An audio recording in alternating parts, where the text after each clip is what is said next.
They say blood is thicker than water, but sometimes family can be the most toxic substance in your life.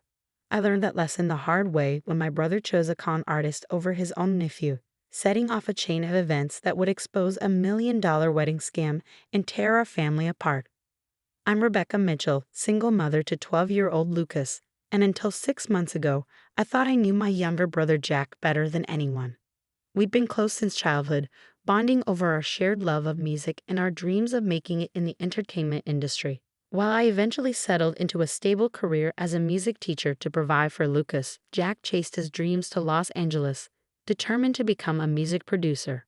Lucas had always been Jack's biggest fan. Despite being on the autism spectrum, my son connected with people through music in a way that amazed everyone who knew him.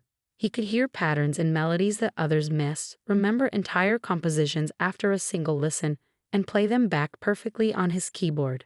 "Uncle Jack's going to make you famous one day, buddy," Jack would tell Lucas during his visits, watching my son work out complex chord progressions. "We'll write songs together." That all changed when Jack met Isabella Romano 6 months ago. She swept into his life like a hurricane in designer heels, all perfect makeup and practiced charm. Her story seemed like a fairy tale: Italian aristocracy, private schools in Switzerland, connections to the biggest names in the entertainment industry.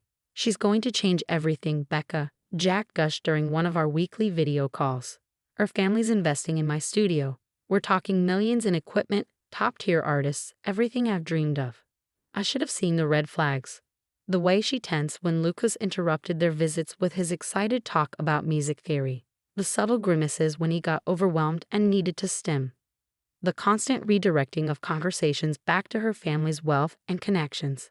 But Jack was so happy, so convinced he finally found his path to success, that I ignored my instincts. Even when they announced their engagement after just 2 months of dating, I tried to be supportive.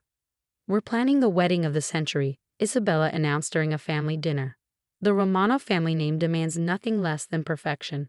Jack's studio investors will all be there, celebrities, producers, everyone who's anyone in the industry." The wedding plans quickly spiraled into something out of a luxury magazine. A historic castle venue in the Italian countryside, private jets for selected guests, Michelin-starred catering, every detail designed to showcase the Romano family's supposed wealth and influence. Lucas was ecstatic about being the ring bearer. He practiced walking in a straight line, holding the pillow just right, timing his steps to the wedding march. Jack had even promised to let him play keyboard during the cocktail hour, a dream come true for my music-loving son. Then came the phone call that changed everything. About Lucas, Isabella's voice dripped with fake sympathy. "We've been thinking, a wedding of this caliber needs to be absolutely perfect. With his condition, perhaps it would be better if he didn't participate." My blood ran cold. "What exactly are you saying?" "Children with special needs can be unpredictable," she continued smoothly. "The investors attending are very particular about appearances. We can't risk any disruptions." "He's your nephew," I protested. Jack promised him. "Jack agrees with me," she cut in. "He understands what's at stake here. We'll send Lucas a special gift to make up for it." I waited for my brother to call, to explain, to stand up for his nephew. The call never came. Instead, I received a formal email disinviting Lucas from the wedding, with a note suggesting I find appropriate care for him during the event. Something snapped inside me. The sister who'd always supported Jack's dreams disappeared, replaced by a mother determined to protect her child from people who saw him as an embarrassment. I started digging, first into Isabella's background, then into the wedding financing, and finally into the supposed studio investors. As a single mom, I learned to be thorough about protecting my family's interests. What I discovered made my blood run cold. Isabella Romano wasn't Italian aristocracy. According to my private investigator, her real name was Isabel Ramirez, and she had a history of elaborate investment scams across 3 states. The castle venue, secured with fake bank documents; the studio investors, hired actors playing roles in an elaborate scheme to convince wealthy wedding guests to invest in Jack's non-existent production company. The whole wedding was a con, designed to separate gullible socialites from their money, and my brother, whether knowingly or through willful ignorance, was helping her do it. I gathered evidence meticulously, bank records, background checks, statements from Isabella's previous victims. One of her former marks, a Texas oil executive, was particularly helpful once I explained the situation. She pulled the same scam in Houston, he confirmed, sending me documents from his fraud case against her. Claimed to be Brazilian oil money that time. Took me for $500,000 before I caught on. The wedding was scheduled for next Saturday at a supposedly historic castle outside Rome. 300 guests, including dozens of potential investors for Jack's studio, would be flying in from around the world. Isabella had arranged everything through her family's private travel company, which, according to my investigation, was just another shell corporation in her web of fraud. I sat in my home office late one night watching Lucas practice a new piece on his keyboard, the same song he planned to play at his uncle's wedding. My sweet, talented boy deemed too disruptive for their perfect scam. "Mom," he called out, fingers still moving over the keys. "Why doesn't Uncle Jack want me at his wedding? Did I do something wrong?" My heart broke. "No, baby. You didn't do anything wrong. Sometimes adults make bad choices because they're focused on the wrong things." The next morning, I made 3 phone calls, one to the FBI's Financial Crimes Division, one to the Italian police, and one to my lawyer. Then I booked 2 tickets to Rome. Isabella had banned my son from her fake perfect wedding. Fine. We'd attend anyway. And I'd bring a very special wedding gift, the truth that would expose their entire charade. The pieces were in place. The evidence was secured. And in 1 week, I would remind my brother what really matters in life, even if it meant destroying the fairy tale he'd chosen to believe in. Sometimes the best wedding gifts aren't found on any registry. Sometimes they come in the form of hard truths and consequences. The Italian countryside was beautiful in June, all rolling hills and ancient stone buildings bathed in golden light. The historic castle Isabella had chosen for her wedding was actually a recently renovated villa, carefully staged to look like old money for the benefit of potential marks. Lucas and I checked into a small hotel in the nearby village 2 days before the wedding. I'd arranged everything through my own travel agent, avoiding Isabella's fraudulent booking service. My son was fascinated by the medieval architecture, rattling off facts about Gothic arches and flying buttresses as we explored the town. "Mom," he said during dinner at a local trattoria, his fork pausing over his pasta, "are we going to get in trouble for going to the wedding when we weren't invited?" I reached across the table and squeezed his hand. "No, sweetheart. We're going to stop other people from getting hurt. Sometimes being uninvited is less important than doing what's right." The day before the wedding, I met privately with Inspector Marco Rossi of the Italian Financial Crimes Unit. In his office overlooking the Tuscan hills, I laid out everything I'd discovered about Isabella's scam. "She's done this before," I explained, spreading out documents across his desk. "Different names, different backstories, but always the same scheme. She finds someone with entertainment industry connections, creates elaborate fake events to impress wealthy marks, then disappears with their investment money." The inspector studied the evidence carefully.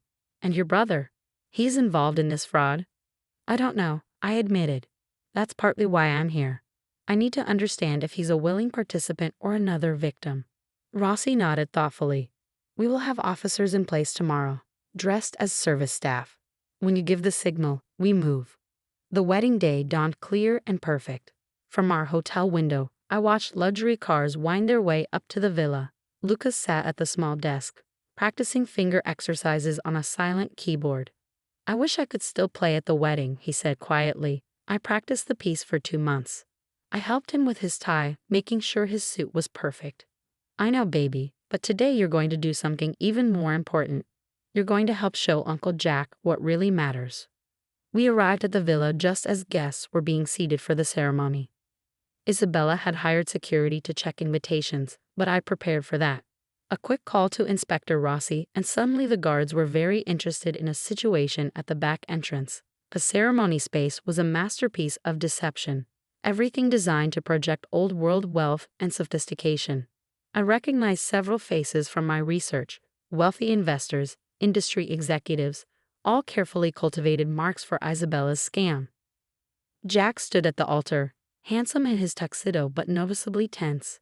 Our eyes met across the rows of flowers and guests. His face went pale when he saw Lucas beside me. But before he could react, the wedding march began. Isabella floated down the aisle in a designer gown that probably hadn't been paid for. She was so focused on her performance that she didn't notice us until she reached the altar. When she did, her mask slipped for just a second, a flash of rage quickly covered by her practiced smile. I let the ceremony proceed, watching Jack promise his life to a woman who'd built their relationship on lies. When the officiant asked if anyone had reason to object, I stayed silent. This wasn't about stopping a wedding. It was about exposing the truth. The reception was held in the villa's grand ballroom. As guests sipped champagne and nibbled canapés, Isabella worked the room with practiced charm. I watched her lay the groundwork for her scam, mentioning investment opportunities, dropping hints about guaranteed returns, drawing people into her web. Lucas tugged at my sleeve. "Uncle Jack is coming." My brother approached us slowly, conflict clear on his face. "Becca, you shouldn't be here." "And Lucas, Isabella was clear about not wanting your nephew at your wedding." I finished. Yes, she was very clear about how his autism might disrupt her perfect scam. Jack's face hardened. "You don't understand. This is about my future, my career. Isabella's family isn't Italian, isn't wealthy, and isn't investing in anything except their own bank accounts." I pulled out my phone and showed him the evidence I'd gathered. Her real name is Isabel Ramirez. This entire wedding is a con to scam your guests. He stared at the documents, face growing paler. "No, there must be some mistake. The studio plans, the investors, are all fake, just like her accent, her family background, and every promise she's made you." I touched his arm gently. "The question is, Jack, did you know? Are you part of this scam, or just another victim?" Before he could answer, Isabella's voice rang out across the ballroom. "Everyone, if I could have your attention, please."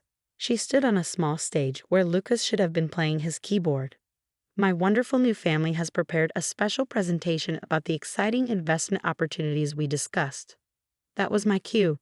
I nodded to Inspector Rossi, who was disguised as a waiter near the stage. He spoke quietly into his radio, and suddenly the ballroom doors opened to admit a dozen Italian police officers.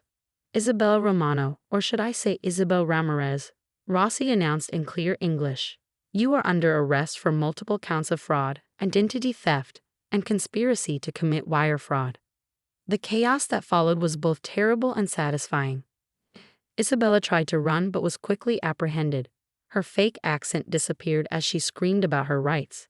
Guests murmured in confusion and growing anger as police officers explained the situation. Jack stood frozen, watching his fairy tale collapse around him. "I didn't know," he whispered. "I suspected something wasn't right, but I wanted so badly to believe." "Did you really agree to ban Lucas from your wedding?" I asked quietly, "or was that her idea too?" He closed his eyes, tears streaming down his face. "She said the investors wouldn't understand, that it would ruin everything. I was so focused on the studio dreams that oh God, what have I done?" Lucas, who had been quietly watching everything unfold, suddenly walked to the abandoned keyboard on stage.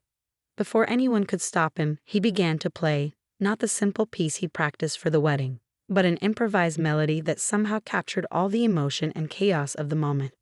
The room gradually fell silent as his music filled the space. Police paused in their duties, guests stopped their angry muttering, and everyone turned to watch the boy who had been deemed too disruptive to attend. Jack walked slowly to the stage, listening to his nephew play with fresh ears. When Lucas finished, the room burst into applause. Real applause, not the polite social kind that Isabella had orchestrated. "I'm so sorry, buddy," Jack said, voice breaking. "I forgot what really matters. Can you ever forgive your stupid uncle?" Lucas considered this with his usual directness. "You hurt me," he said simply. "But Mom says sometimes people make bad choices when they're focused on the wrong things. Are you focused on the right things now?" Jack pulled him into a hug, sobbing. "I'm trying to be." The aftermath was messy but necessary. Isabella and several accomplices were arrested. Many guests were angry about being targeted for fraud, but others were grateful the scam had been exposed before they invested. The FBI investigation revealed that Jack hadn't been directly involved in the fraud, though he had ignored obvious red flags. He would face some legal consequences for his role, but his cooperation with authorities helped mitigate the damage. 2 months later, I sat in my living room watching Lucas give Jack his first real piano lesson. My brother had sold everything from his life in LA and moved back home, determined to rebuild his life on a foundation of truth rather than illusions. You could have exposed her without coming to Italy, Jack said later that evening, without bringing Lucas into it. Why did you do it this way? I sipped my tea thoughtfully. Because you needed to see what you almost threw away. Success means nothing if you sacrifice the people who truly love you to achieve it. He nodded, watching Lucas practice a new piece in the next room. I keep thinking about what would have happened if you hadn't stopped it. How many people she would have hurt. How I would have lived with myself once I finally figured it out. That's not what Lucas thinks about, I said. He just remembers that when people tried to exclude him, his mom stood up for him. That's the lesson he learned from all this. Jack was quiet for a moment. What do you think about opening a small music school together? Nothing fancy, no fake investors or grand schemes. Just us, teaching kids like Lucas to love music. I smiled, remembering our childhood dreams of making it in the music industry. Maybe we had made it, just not in the way we'd imagined. I think, I said, watching my son's fingers dance across the keys, that sometimes the smallest stages offer the biggest opportunities to do what's right. Lucas's music filled the house, pure and honest and real. No fake accents, no elaborate cons, no perfect facades. Just a boy who loved music, an uncle learning to see true value, and a mother who knew that sometimes the best revenge isn't exposure or punishment, but simply showing people what they almost lost. The wedding gifts had been returned, the fake castle forgotten, the dreams of instant music industry success abandoned. But we had gained something more valuable. A second chance to be the family we were meant to be, built on truth and acceptance rather than lies and exclusion. Sometimes the most beautiful melodies come from the songs we didn't plan to play.